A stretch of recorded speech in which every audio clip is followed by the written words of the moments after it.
Today marks the first statewide election since 2016. The results matter, of course, to the local constituents, but races like the one in Virginia for governor are taking the spotlight for what they say about the national political landscape under a Trump presidency.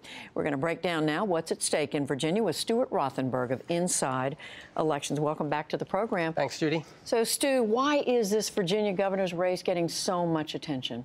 Because, as you say, people are looking to this race as an indication of the mood, and is it changing our attitudes towards Donald Trump, filtering down through the electorate, and going to have an effect on this race? And could they possibly then tell us something about 2018?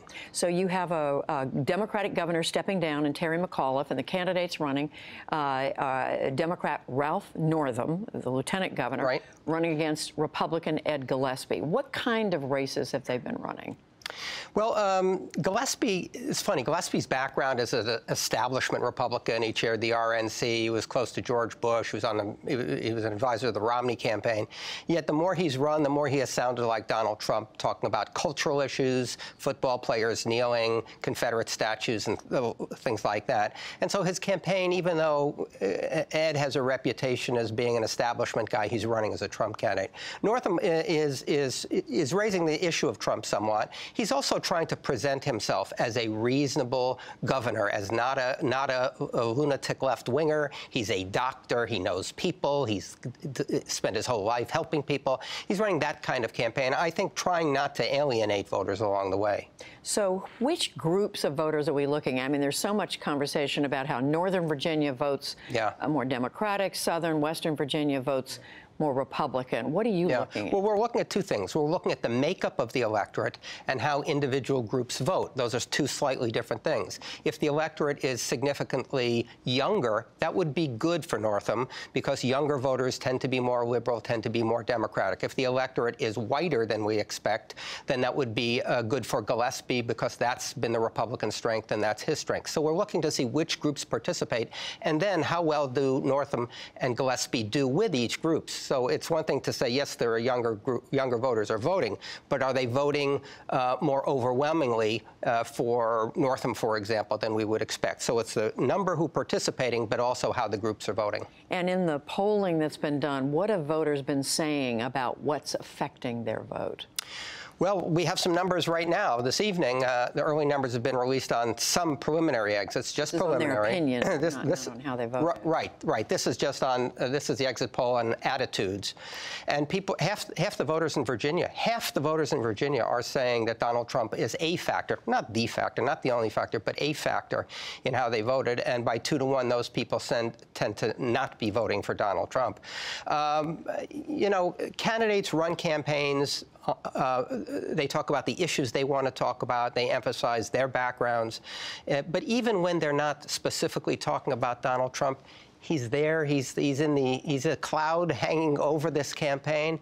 And so I think he's going to be a factor no matter what.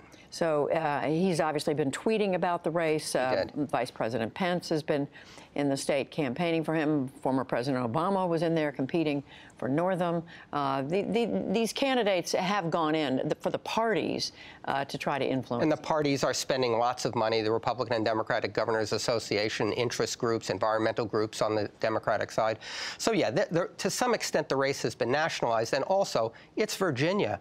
Half of the state is in the metropolitan D.C. area, so there's no doubt that there's something more here than simply 2 candidates. We should say this is a state that you said this is trending Democratic over time. Right. Hillary Clinton won Virginia by what, I guess, about 5 points. Yeah, 30 years ago we used to think of this as a leaning Republican state, and now I think we think of it as either a toss-up state or probably slightly leaning Democratic. So for all those who are saying, aha, whatever happens in Virginia means this is what's going to happen next year, what do you say? I would say, hold on here. We're going to get some information tonight about how various groups voted or didn't vote, participated or didn't. We're going to learn something about how people feel about Donald Trump and about particular issues.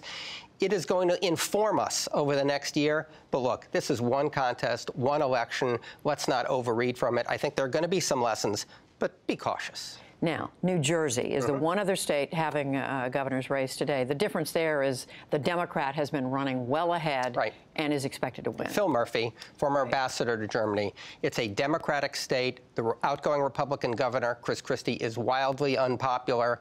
Nobody is looking for New Jersey to have any lessons here. Donald Trump did not win the state. So, no, if you're interested in something in New Jersey, I'll give it to you, Judy. I'm always interested in New Jersey. Too. Frank Lobiondo, a pragmatic Republican, announced today he's retiring. That's another open seat. Trump won the district by about 4.5 points last year, but Obama won it by 8 points twice in 2008 and 12. That's a district I would look at. I think that's more interesting than the governor's race. And I think I just read that Chris Christie got into an argument with a voter today somewhere. He did. Surprise, surprise. What a surprise.